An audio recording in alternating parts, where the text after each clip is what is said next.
Welcome to the Breckenridge Zone's e-cast of the BareFacts for Thanksgiving Day, October 10th, 2011. I am your host, T.R. Ursine. Our goal is to peel away the spin, the doublespeak, the gobbledygook, to ask the obvious and not so obvious questions that have gone unasked, to turn a spotlight on the reality that politicians and voters seem determined to live in willful denial of.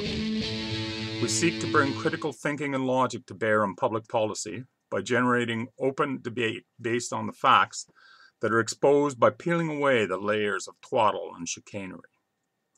As it says in the Tao of James, politicians and diapers share one thing in common. Both should be changed regularly, and for the same reason. On Wednesday night Global NewsHour final, they seemed surprised that cuts to programs were still occurring. As part of extinguishing the HST, voters cut $475 million out of the current year's budget. Reducing spending by that $475 million is going to require a lot of cuts.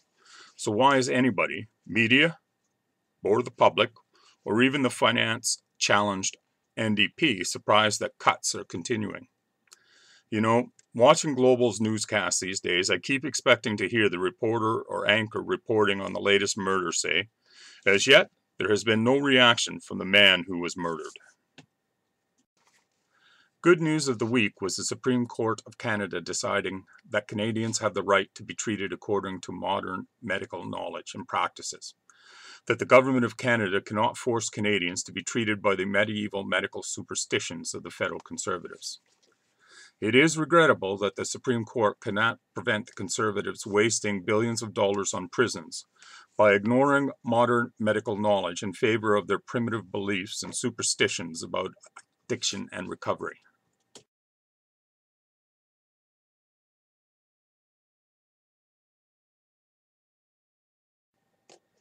Watching what the teachers and their spokespeople have to say about the BC government's financial and budget situation goes a long way towards explaining why BC has a public that voted to cut $2.6 billion out of the provincial budget, yet still expects more and more services with no cuts, and in the teachers' case, salary raises and expensive classroom changes.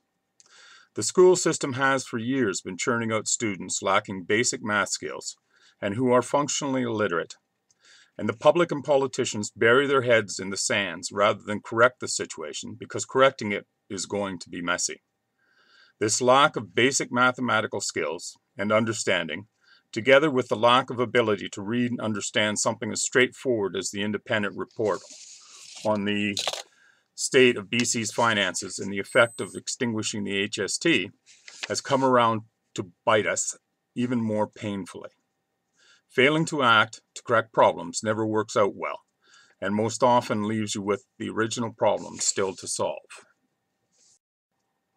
Watching the reports and interviews on the glitches with the opening night at BC Place left me thinking that if you were waiting in line for 45 minutes for a beer, your problem isn't the 45-minute wait.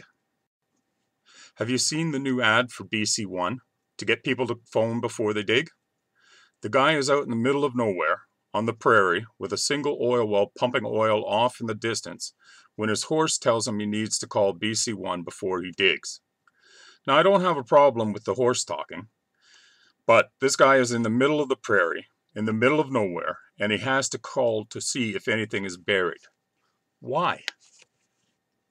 Prairie, oil wells, foothills, sounds more like Alberta, so why is he calling BC One?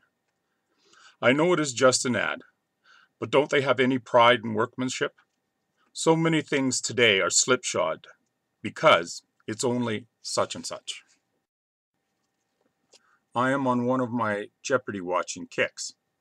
The CBC shows Jeopardy in Canada, so their signal is substituted for the signal of the Seattle station that broadcasts Jeopardy in the US.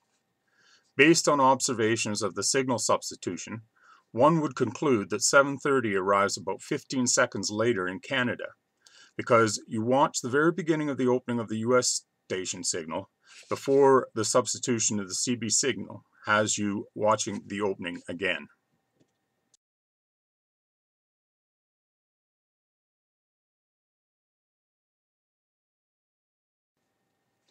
BC Hydro is so desperate to install smart meters, and just why is that? They claim they need smart meters to know about outages. Now, I hadn't realized people were not reporting their power was out, but were just sitting around in the dark. I hope our schools are not so bad that people think there is magic involved in electricity and not science.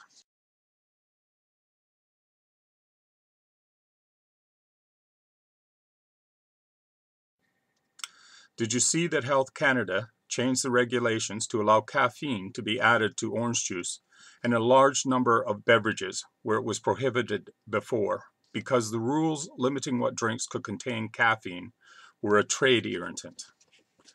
Perhaps someone should explain to the Harper government that Health Canada is supposed to be looking out for the health of Canadians, not worrying about resolving trade irritants. Given the effects of caffeine on young Canadians and how much caffeine they consume in energy drinks, Health Canada should be reducing what drinks can contain caffeine. That's the bare facts for this Thanksgiving Day, October 10th, 2011. Thanksgiving, to be truly Thanksgiving, is first thanks, then giving. Remember, your best defense against politicians, media, big business, and others seeking to bamboozle you and manipulate you is thinking.